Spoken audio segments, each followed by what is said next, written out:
방학 기간입니다. 또 휴가철입니다. 가족 여행을 계획하신 분들도 있으실 거고, 또 이미 벌써 좋은 곳에 다녀온 분들도 있을 겁니다. 어디를 가시든지 누구를 만나시든지 예수 믿는 사람다워야 합니다. 할렐루야. 뉴욕 기둥교회 성도다워야 합니다. 학업과 일에서 잠시 손을 놓았다고 해서 신앙인의 정체성까지 포기해버리면 안 됩니다. 휴가를 가고 방학을 한 것이지 하나님의 눈에서 벗어난 건 아니에요. 그러니까 여러분, 먹고 마시는 일에, 우리의 말과 행실에 부끄러움 없는 모습으로 살아가야 합니다. 죽게 하듯 하는 정성으로 잘 빛과 소금의 사명을 감당하시기를 축원합니다. 기둥성경신학원 PBA 여름학기 공부를 잘 시작했는데요, 많은 분들이 등록하여 성경을 배우고 있습니다. 혹시 아직 망설이다가 신청을 못 하셨더라도 한 수업이 이미 지나가기는 했지만 마음을 정하시고 배워보시기를 바랍니다. 우리 교회 목사님, 전사님들 다 잘 공부하신 분들이고 바르게 공부하신 분들입니다. 믿고 안심하고 배워도 되는 분들입니다. 그러니까 여러분이 속한 여러분 교회의 목회자들에게 배우십시오. 그것이 건강한 신앙생활을 하는 길입니다. 요즘은 미디어가 너무 많이 발달을 했어요. 그래서 핸드폰만 열면 세계적으로 유명한 목사님들 설교, 강의 얼마든지 찾아서 들을 수 있습니다. 그런데 여러분, 그런 건 가끔 들어야 돼요. 가끔. 다른 교회 목사님 설교가 위주가 되면 안 돼요. 영상 속 목사님들이 여러분을 돌보는 게 아닙니다. 영의 양식을 제공하는 목자의 음성을 들어야 하고, 양은 자기 목자 음성을 들을 줄 알아야 합니다. 잘 배우시고 확신한 일에 거하시기를 축원합니다. 우리 사진을 좀 몇 장 볼까요? 혹시 여기가 어딘지 아시나요? 다음을 넘겨주시면 통곡의 벽이라 불리는 예루살렘 성전의 일부 성벽이죠. 이때는 이제 절기에 모인 모습이고요. 또 다음을 보시면 이렇게 지금 모여서 그 통곡의 벽에 앞에 서서 이제 기도하는 모습인데요. 이스라엘 예루살렘에 있던 성전이 파괴된 후에 남아있는 성벽의 일부분입니다. 터전을 잃은 유대인들이 이곳에 와 슬퍼하며 울었다고 해서 통곡의 벽이라고 부르게 되었죠. 하나님이 계신 성전이 남겨진 곳이 여기뿐이기에 유대인들은 이곳에서 기도합니다. 왜 통곡할까요? 이들이 사랑했던 예루살렘 성전, 하나님의 집, 예배와 기도 처소가 사라졌기 때문에 슬퍼하는 겁니다. 다윗이 왕으로 통치하는 시절을 살펴보는 다윗 왕 시리즈 설교를 시작했습니다. 오늘 두 번째 시간으로 다윗이 시온을 정복한 말씀을 읽었습니다. 요새라는 뜻을 가진 시온은 예루살렘 성이 세워진 해발 약 790m의 산입니다. 후에 솔로몬이 여기에 성전을 건축하지요. 거룩한 산, 여호와의 산, 거룩한 자의 시온, 왕의 성, 이런 이름으로 불렸습니다. 시온은 원래 여부스 족속의 거주지였습니다. 이들이 다윗에게 하는 말을 한번 들어보겠습니다. 사무엘하 5장 6절에 다윗 왕이 부하들을 거느리고 예루살렘으로 가서 그 땅에 사는 여부스 사람을 치려고 하니 그들이 다윗에게 말하였다. 너는 여기 들어올 수 없다. 눈먼 사람이나 다리 저는 사람도 너쯤은 물리칠 수 있다. 그들은 다윗이 그곳으로는 들어올 수 없을 것이라고 생각한 것이다. 여부스 사람들이 다윗을 조롱하며 말합니다. 장애인도 너쯤은 물리칠 수 있다. 사실 이렇게 자신만만할 수 있는 것이 이곳 지형이 매우 험하고 복잡합니다. 적은 숫자의 군사로도 많은 적을 쉽게 방어할 수 있는 천연의 요새가 바로 이곳 시온이었습니다. 먼 훗날 주전 587년에 바벨론이 예루살렘 성전을 포위하고도 1년 반이 지나서야 성을 점령한 걸 생각하면 시온이 얼마나 난공불락의 성이었는지를 알 수 있습니다. 다윗이 그런 시온을 정복했습니다. 오늘 본문 7절 말씀을 다 같이 읽을까요? 시작. 다윗이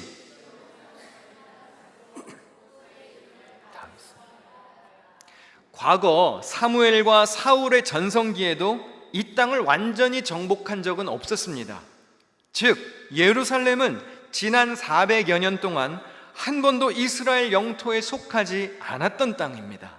그런데 다윗이 이 일을 이루어냈습니다. 그만큼 그가 대단한 실력을 가진 사람이라는 뜻이겠죠. 다윗은 골리앗을 무찌르고 각종 전투에 나가서 늘 선봉에 서서 승리를 쟁취한 장수였습니다. 하나님의 영에 감동되고 주의 마음에 합한 삶을 살 만큼 신실한 사람이기도 했지만 자기 분야에서 최고로 인정받는 실력자이기도 했습니다. 이토록 정복하기 어려운 시온을 다윗이 차지했으니 자기 이름을 붙여서 다윗성이라고 부를 만도 했죠. 다윗이 이곳을 어떻게 점령했는지 오늘 8절 말씀을 세 번역으로 같이 읽어보겠습니다. 시작. 다윗이 이렇게 명령을 내렸다. 누구든지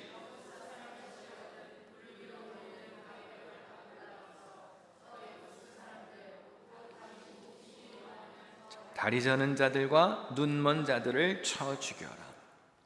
철옹성 같은 시온도 아킬레스건이 있었습니다. 바로 물 공급이었습니다. 평상시에는 문제가 없지만 전쟁 중에 물을 얻으러 성 밖으로 나갈 수는 없으니 이곳에 수로를 만들어서 물을 공급했습니다. 다윗이 이 수로를 통해서 내부로 침투하여 시온을 정복한 것으로 보입니다.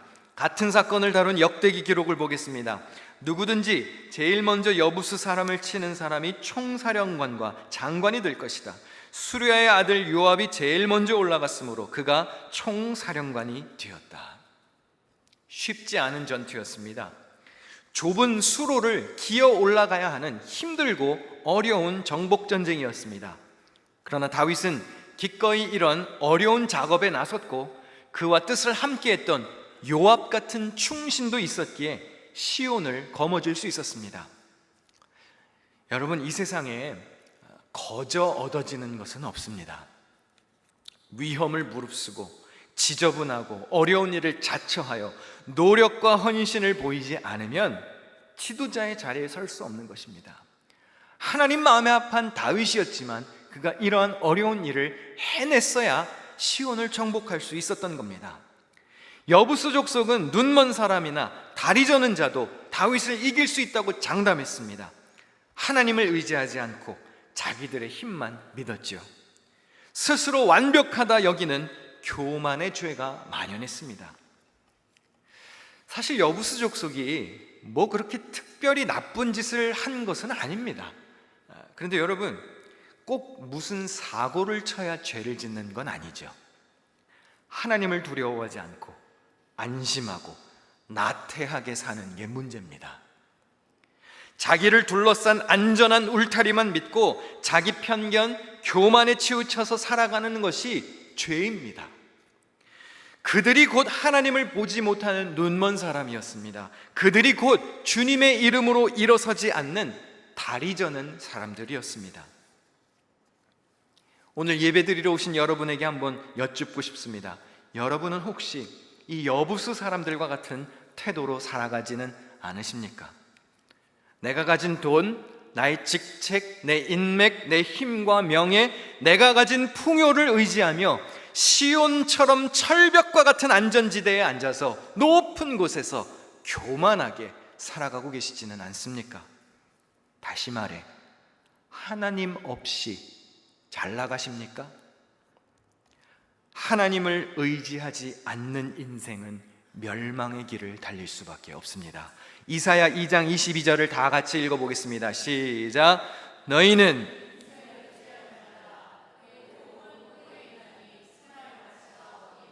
자기 힘을 의지하면 안 됩니다. 하나님을 의지하며 살아야 합니다. 시편 115편 9절도 같이 읽겠습니다. 시작. 이스라엘아,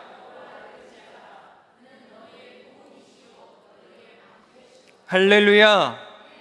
여기다가 이제 여러분의 이름을 넣어야 되겠죠. 성민아, 여호와를 의지하라. 좀 전에 화면 한번 다시 보여주시겠어요? 자기 이름 넣어서 한번 해보겠습니다. 시작. 성민아, 여호와를. 성민아는 제 이름이고요. 자기 이름 넣어서 자기 이름. 다시 시작. 이스라엘. 다시 한번 시작. 성민아, 여호와를. 할렐루야. 매사에 하나님을 의지하는 승리의 발걸음이 되시기를 축원합니다. 다윗이 정복한 시온은 온 이스라엘의 중심지로 우뚝 서게 되었습니다. 그리고 솔로몬 시대에 가서는 성전이 건축되지요. 예루살렘은 이스라엘을 전체적으로 통치할 수 있는 아주 효과적인 위치에, 적절한 위치에 있었습니다. 그들의 정치, 경제, 사회, 신앙 등 모든 삶의 중심이 되는 핵심 도시로 자리매김했습니다. 다윗이 어떻게 이렇게 매사에 승승장구하며 성공적인 삶을 살 수 있었을까요? 오늘 본문 10절에서 이렇게 말합니다. 만군의 하나님 여호와께서 함께 계시니 다윗이 점점 강성하여 가니라. 이게 핵심이에요. 하나님이 우리 인생에 함께 하시는지가 중요합니다. 하나님 없이 잘 나가는 인생은 아무 의미가 없습니다. 하나님으로 인하여 하나님의 도우심으로 잘 되어야 합니다. 시온은 역사적으로도 큰 의미가 있는 곳입니다. 구약 성경에는 두 개의 중요한 산이 있습니다.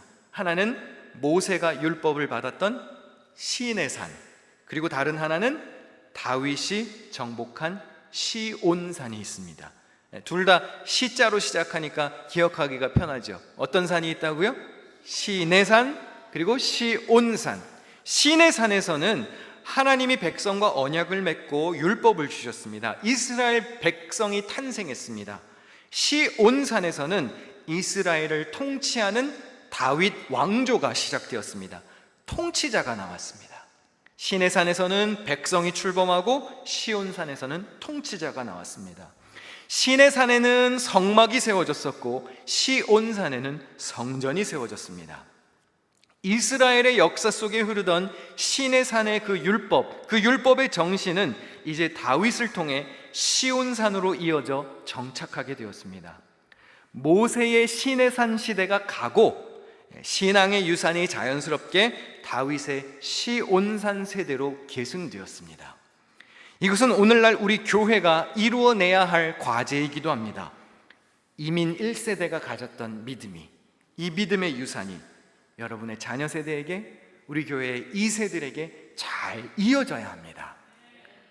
신앙의 모양과 방식은 달라질 수 있지요. 모세 시대와 다윗 시대도 많이 달랐습니다. 그러나 중요한 것은 그들의 신앙 속에 담겨져 있던 진리만큼은 동일한 진리였다는 사실입니다. 비록 모세의 시대는 같지만, 모세는 잊혀졌을 수 있지만, 시내산이 어디인지 모를 수는 있지만, 율법을 주신 똑같은 하나님이 그 하나님의 뜻에 기초하여 다윗의 시대에 새로운 시대를 열었고, 다윗이 점점 팽창하고 부흥하고 성장해 갔습니다. 어떤 학자가 이렇게 말을 붙였더라고요. The presence is the presence of Zion, but the voice is the voice of Sinai. 임재는 시온산에서의 임재예요. 그러나 그 음성은 과거 시내산에서 주셨던 동일한 음성이라는 거예요.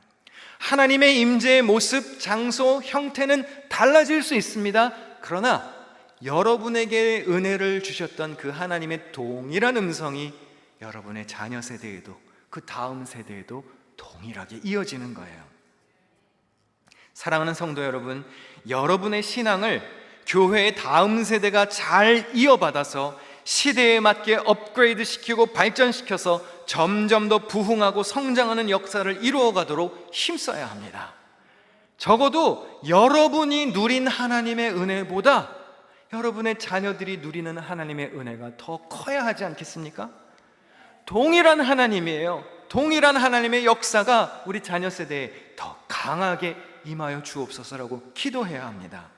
그래야 시온이 이스라엘 삶의 중심이 된 것처럼 우리 교회가 다음 세대에게도 삶의 구심점으로서 교회가 그 역할을 감당할 수 있게 해주는 것이죠. 다윗이 시온을 정복하고 세운 업적은 결코 저절로 된 게 아닙니다. 단순히 다윗이 신세대라 그래서 새 시대를 열었던 게 아닙니다. 먼 옛날 모세 시대 때부터 이어져 내려온 그 율법의 정신이 다윗의 삶의 중심으로 자리 잡혀 있었기 때문에 실현될 수 있었던 것이죠.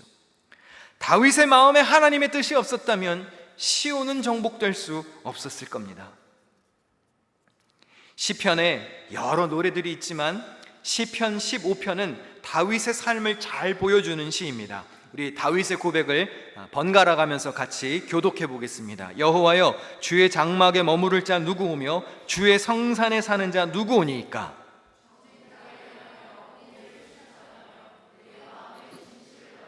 그의 혀로 남을 허물하지 아니하고 그의 이웃에게 악을 행하지 아니하며 그의 이웃을 비방하지 아니하며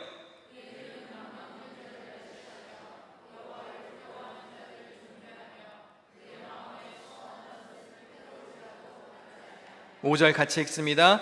이자를 받으려고 돈을 구워주지 아니하며 뇌물을 받고 무죄한 자를 해하지 아니하는 자이니 이런 일을 행하는 자는 영원히 흔들리지 아니하리이다. 할렐루야.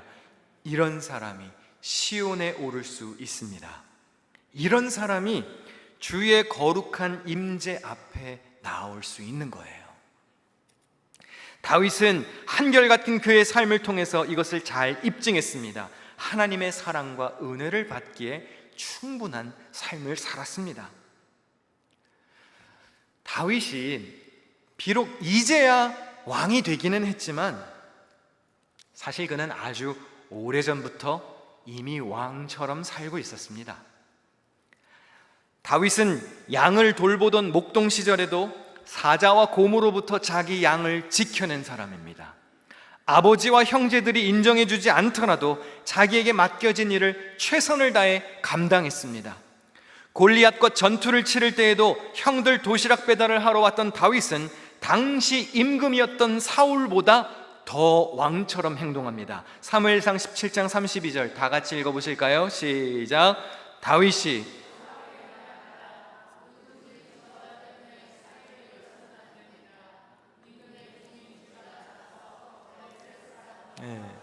누가 누구에게 말하고 있는 것이죠? 다윗이 사울에게, 어린 아이가 임금에게 하는 말입니다. 그런데 뭐가 좀 잘못되지 않았어요? 왕이 신하에게 할 소리잖아요. 그런데 군인도 아니었던 소년이 골리앗 앞에서 겁을 먹은 왕을 격려하고 있어요. 임금님 쫄지 마요. 내가 싸워줄게요. 뭘 보여주려고 하는 것이죠? 골리앗이라는 문제 앞에 누가 진짜 왕 노릇하는지를 보라는 거예요. 그가 온 이스라엘의 왕으로 기름 부음을 받았을 때도 백성들이 다윗에게 이렇게 고백했었습니다. 전에 사울이 왕이 되어서 우리를 다스릴 때에 이스라엘 군대를 거느리고 출전하였다가 다시 데리고 돌아오신 분이 바로 임금님이십니다. 다윗입니다. 무슨 뜻이죠? 옛날에 비록 사울이 왕이기는 했지만 진짜 왕 노릇은 다윗이 하셨어요. 당신이 우리를 이끌어 주셨잖아요. 지금 고백하고 있는 것이죠. 다윗이 처한 상황과 그의 신분은 계속 조금씩 바뀌어 갔지만 사실 다윗의 중심, 그의 신실한 마음은 어렸을 때나 장성했을 때나 변함이 없었습니다. 여러분이 꿈꾸고 있는 것이 있으십니까? 여러분이 원하고 노리는 자리가 있으신가요? 승진을 원하십니까? 탐나는 자리가 있고 갖고 싶은 직책이 있고 존중받기를 원하고 어디론가 높이 올라가고 싶은 열망이 있으십니까? 나는 왜 저 좋은 자리에 앉지 못할까? 하나님은 왜, 우리 교회와 목사님은 왜, 우리 회사 간부들은 왜 나에게 저런 혜택을 누리게 해주지 않을까? 왜 도대체 나를 알아주지 않는 걸까? 불평하고 따지고 계십니까? 그러기 전에 지금 계신 그 자리에서 먼저 그렇게 존귀한 삶을 살고 있는지 돌아보아야 합니다. 사장이 되고 싶은 직원이 말단 직원일 때부터 어떻게 일해야 사장이 될까요? 사장의 마음으로 일을 해야죠. 맨날 앉아가지고 내가 사장 될 사람인데 우리 회사는 나를 알아주지도 않아, 그러고 앉아있으면 누가 사장 시켜줘요? 말단 직원일 때부터 회사 전체를 품고 회사 전체를 사랑하는 마음으로 일해야 승진하는 것이죠. 승진을 원하는 사람이 승진을 하기 전에 비록 회사가 승진시켜줄 계획이 없을지라도 승진 받을 만한 사람답게 일하면 없던 승진도 계획하지 않겠습니까? 야, 저 친구는 좀 올려줘야 될 것 같아. 그러지 않겠습니까? 여러분이 심겨진 자리에서 정말 꽃 피우며 산다면 왜 안 알아주겠습니까? 다윗이 단 한 번도 저 왕관을 쫓아다닌 적이 없습니다. 왕 되고 싶어서 혈안이 됐던 적이 없어요. 그는 그저 주어진 삶의 자리에서 최선을 다해 죽게 하듯 하나님 마음에 합한 삶을 살았을 뿐입니다. 그랬더니 하나님이 알아서 왕관을 갖다 주셨어요. 이제 그만하면 됐다. 하나님이 갖다 주셨어요. 여러분 잘 들으셔야 합니다. 다윗의 왕위는요, 왕궁에서 시작된 게 아닙니다. 다윗의 왕위는 왕좌에 앉았을 때 시작된 게 아닙니다. 양을 성실하게 잘 돌보던 목동 자리에서 시작한 겁니다. 양 한 마리를 잘 돌보았더니 사울의 수금 연주자로 불림을 받았습니다. 사울을 잘 보필하여 섬겼더니 그의 무기를 맡은 자로, 군대를 이끄는 장군으로 책임과 사명이 점점 확대되어져 갔습니다. 양을 지키기 위해서 사자와 곰을 물리쳤던 다윗은 하나님의 양인 이스라엘을 지키기 위해 골리앗을 상대했습니다. 각종 이방 나라 군인들과 싸워서 승전보를 들고 왔습니다. 도망자 인생을 살던 광야에서는 달랐을까요? 척박하고 부족해도 다윗은 식솔들을 챙기며 대장처럼, 왕처럼 그들을 품고 챙기고 사랑하고 아꼈습니다. 훗날 헤브론에서 자기 지파 사람들의 왕을 거쳐 온 이스라엘의 왕이 되기까지 다윗의 자리가 조금씩 바뀌기는 했으나 여기는 달라진 적이 없어요. 이 마음은 늘 한결같았습니다. 이게 중요한 것이죠. 제가 2년 만에 교회에 복귀하고 나서 생각보다 많은 사람들이 이런 얘기를 저에게 해주셨습니다. 목사님이 많이 달라져서 돌아오셨어요. 그런 얘기를 많이 하시더라고요. 전보다 업그레이드가 돼서 왔대요. 칭찬을 하시더라고요. 동의하지 않는 표정들이신데 많은 분들이 그렇게 말씀하셨어요. 듣기 좋고 감사한 생각이 들었습니다. 퍼져서 놀다가 오지는 않았구나. 그래도 조금이나마 발전해서 왔는가 보다 스스로 위안을 삼았는데요. 충격적인 사실을 하나 알려드릴까요? 저는 달라지지 않았습니다. 저는 어제나 오늘이나 찬양 가사 같은데요. 어제나 오늘이나 동일합니다. 물론 마음이 좀 더 편안해진 것은 있죠. 그리고 아예 작정을 하고 온 것은 있어요. 내가 눈치 보지 않고 목회하리라. 그런 마음으로 온 것은 있지만 똑같은 사람이에요. 달라지지 않았어요. 그냥 여러분이 저를 오랜만에 보셔서 그래요. 청년부, 중고등부를 담당하던 전도사 시절이나 방송실에서 자막을 치던 시절이나 상급자를 섬기던 비서 시절이나 구수한 냄새나는 시골에서 할머니 몇 분 모시고 목회했을 때나 밴쿠버 기둥교에서 부목사로 일했을 때나 뉴욕 열방교회 담임으로 왔을 때나 뉴욕 기둥교회의 담임자가 되었을 때나 그리고 2년 동안 한국에 나갔다가 다시 왔을 때나 저는 늘 같은 마음으로 일했습니다. 훨씬 더 거슬러 올라가서 이름도 없이 빛도 없이 청소하고 뒤에서 가위질하고 풀칠하고 단순 노동을 할 때도 반주자로 섬겼을 때도 저는 지금과 동일한 마음으로 일하고 섬겨왔어요. 못 믿겠으면 우리 교회에 고시 아저씨가 한 명 더 있으니까 그 친구에게 한번 물어보세요. 닮지는 않았지만 저와 같은 피가 흐르고 있는 친구이니까요. 무슨 말이죠? 자리가 문제가 아닙니다. 마음에 달린 거예요. 마음에. 지금 여러분이 맡은 일을 대하는 태도, 여러분이 지금 그 자리에서 보이는 자세와 말과 행실이 그 다음 행선지를 결정짓는 겁니다. 포지션이 없더라도, 저런 왕관이 지금 내 머리에 없더라도 존귀한 자로 살아갈 수 있는가? 21세기의 시온은 우리의 교회라고 할 수도 있습니다.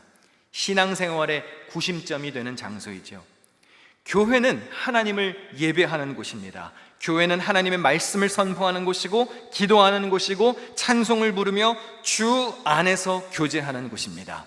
교회가 다른 특별한 일을 할 수도 있습니다. 그러나 교회의 본질은 하나님을 예배하는 장소입니다. 말씀이 선포되는 장소입니다.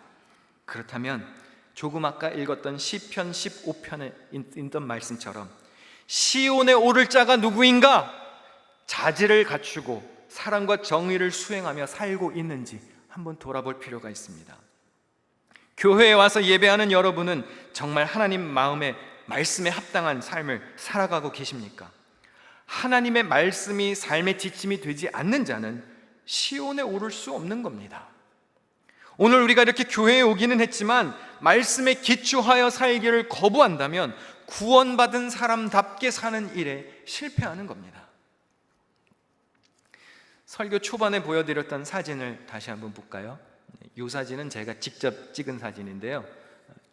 안에 가보면 관광지죠. 평상시에는 안에 사람들이 이렇게 벽 틈 사이에다가 기도 제목을 넣어서 종이를 넣어서 수북히 기도 제목들이 쌓여 있는 것으로 유명하고, 다음 사진을 보시면 절기에 이렇게 사람들이 와서 통곡하며 기도하는 거예요. 다음 사진을 보시면 이 통곡의 벽 뒤에 황금돔이 보이죠. 지금은 모슬림 사원이죠. 그러니까 얼마나 이곳이 분쟁의 중심지이면 나라에서 구역을 할당해 줬습니다. 기독교인들의 구역, 유대인의 구역, 모슬림들의 구역. 이들이 왜 울고 있는 것이죠? 이들이 왜 통곡하고 있나요? 하나님의 임재가 있는 장소, 구원이 임하는 곳, 찬양과 예배가 그치지 않는 그들의 삶의 구심점, 시온 성전이 파괴되어 없어졌기 때문에 통곡하는 겁니다. 한번 여쭙고 싶습니다. 물론 우리가 유대인은 아닙니다. 우리는 예수 그리스도를 믿는 그리스도인이죠.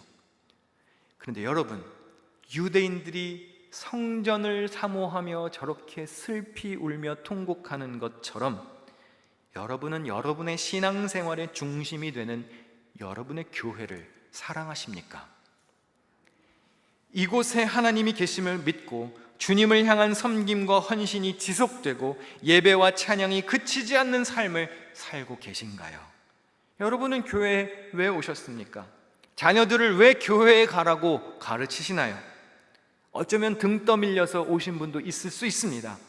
소셜 활동을 하시기 위해 오셨을 수도 있고 밥하기 귀찮아서 식사하러 오셨을 수도 있습니다. 그러나 하나님을 사모하는 마음으로 오시게 되시기를 축복합니다.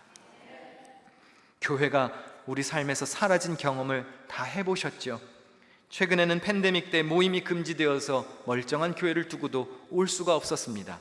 더 먼 과거에는 교회 건물을 빼앗겨서 아마 공원에서 예배드리신 경험이 있는 분들도 있을 겁니다. 여러분, 지금 우리가 모여있는 이 교회, 이거 거저 주어진 거 아닙니다. 시온을 어렵게 정복한 것처럼 우리 교회가 있기까지 1차적으로는 하나님의 은혜가 있었고, 그리고 다윗이 시온을 정복한 것과 같은 피나는 노력과 헌신을 쏟은 성도들이 있었기에 오늘 우리가 이렇게 편안하게 앉아서 예배드리는 겁니다. 교회를 아끼고 사랑해야 합니다. 여러분이 적을 두고 신앙생활하는 교회를 지켜야 합니다. 여러분의 자녀들도 교회를 잘 돌보도록 가르치셔야 됩니다. 요즘에 목회자들이 주일 밤, 수요일 밤에 교회에 와서 순번을 정해서 순찰 당번을 정해서 돌고 있거든요. 냉난방 꺼진 거 잘 꺼졌나, 불 다 소등이 되었나, 쓰레기도 내다 놓고 이렇게 순찰을 한 번씩 돌고 갑니다. 근데 죄송하지만 이렇게 한 번씩 텅 빈 교회를 혼자 둘러 다녀보면 가끔은 그런 생각이 들 때도 있어요. 야, 어떻게 이렇게 해놓고 갈 수가 있을까? 자기 집이라면 이럴까? 자기 회사 사무실이면 이렇게 해놓고 갈까? 그럴 때도 있어요. 물론 제 아이들부터 잘 가르쳐야겠죠. 그리고 여러분의 아이들도 교회를 사랑하도록 가르치셔야 됩니다. 여러분, 오늘 예배드리기 위해서 아무런 노력을 하지 않으셨나요? 그럼 누군가의 헌신을 등에 업고 지금 앉아서 예배드리는 거예요. 여러분이 아무 생각 없이 그냥 펼쳐보시는 이 주보, 누군가는 접었어요. 예배실 들어오시면서 불 켜지 않으셨죠? 누군가가 아침에 와서 불을 켰습니다. 누가 켰는지 알려드릴까요? 오아윤 어린이가 켰어요. 우리 사모님 첫째 딸이 오아윤 어린이가 주보를 접었어요. 감사해야 되지 않아요? 그리고 어른들이 좀 더 나아야죠. 그렇죠? 기본적인 것부터 아이들에게 가르쳐야 돼요. 예배 잘 참석해라, 부서 활동 잘해라, 모임 시간 잘 지켜라, 서로 사랑해야 된다. 잘 들으세요. 니들이 먹은 건 니들이 치워라. 진짜요? 가르쳐야 돼요. 본인이 어질러 놓은 건 정리해야 됩니다. 저는요, 동의하지 않으실 수도 있지만 교육부 아이들도 주방 설거지 해야 한다고 생각합니다. 교육부 아이들도 교회 청소당번에 넣어야 한다고 생각합니다. 유아부가 교회 청소당번에 들어가면 누가 오실까요? 엄마 아빠가 오고 교사들이 오겠죠. 그럼 와서 아이들이 교회 청소를 하며 뭘 보겠습니까? 우리 엄마 아빠가 교회를 위해서 이렇게 헌신하는구나. 나도 그렇게 해야지. 어려서부터 자기가 할 것을 자기가 하도록 훈련해야 합니다. 자기가 출석하는 교회를 아끼고 사랑하게 되어야 해요. 적어도 자기 땀과 자기 정성을 쏟은 성도는요, 교회를 함부로 하지 않습니다. 교회에 대해서 함부로 이야기하지 않습니다. 손님이 마당 쓰는 거 본 적 있으세요? 손님은 왔다 그냥 가는 거예요. 하나님을 사랑하고 교회를 아끼는 마음이 있는 사람, 마음이 이곳에 있는 사람이 빗자루 들고 청소하는 거예요. 우리가 오늘 이렇게 예배하고 모일 수 있는 교회가 있다는 사실에 감사해하며 우리에게 주신 이 시온을 잘 지키고 보살펴야 합니다. 이곳에서 예배와 찬송과 기도가 멈추지 않고 주 안에서 이루어지는 사랑의 교제가 끊이지 않도록 주께 하듯 여러분의 교회를 사랑하시기를 주님의 이름으로 부탁드립니다.